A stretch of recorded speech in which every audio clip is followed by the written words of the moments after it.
ministro ng Iglesia ni Cristo mula Davao ang nagbitiw na rin sa pwesto.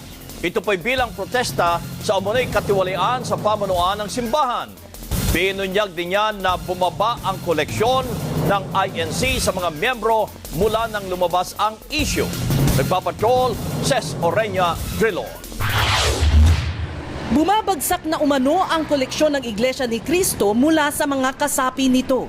Ito'y matapos lumabas sa media ang pagsisiwalat ng umano'y katiwalian sa iglesia at pagsusumamo ni Ka Angel na sila'y tulungan matapos ang pagdukot umano sa may 10 ministro. Si Ka Angel ang nakababatang kapatid ng Executive Minister na si Eduardo Manalo.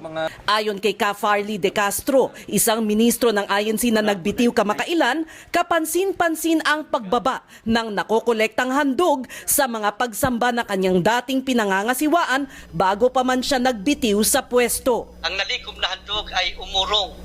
Pag sinabing umurong, bumaba po, bumagsak po ito. Gano'ng kalaki ang ibinagsak? Ang ibinaba po ay halos nasa 100,000.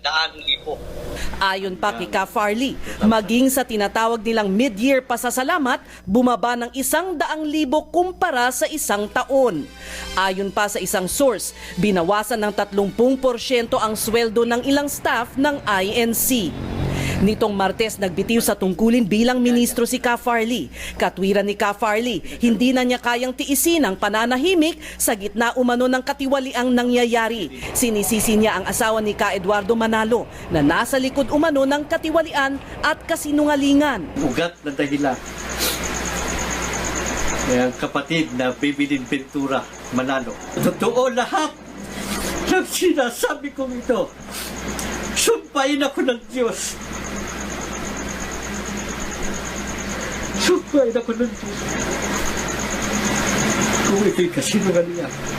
Iba naman ang pananaw ng matagal ng kritiko ng Iglesia ni Cristo na si Erdy Evangelista na may sariling website kung saan niya inilalathala ang mga kritisismo sa INC. Si Evangelista ay dating miyembro ng Iglesia. Yung aral ng Iglesia mismo, pakikita ko sa inyo, hindi totoo lahat. Yung ginagamit nila tungkol sa mga abuluyan, hindi nila tinutuloy ang basa.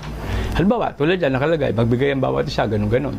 Pero kung kanina mo ibibigay, yung kasunod na talata, hindi nila babasahin yun. Ibibigay sa mga hirap hindi sa kapilya. Yun lang 10% na sinasabi natin. Itiniwalag na ng INC kahapon si Ka Farley. Nangangamba ngayon siya dahil ayon sa kanya, nanganganib ang kanyang buhay. Nakapatay ang cellphone ng spokesman ng INC na si Edwin Zabala at hindi makunan ng kanilang panig.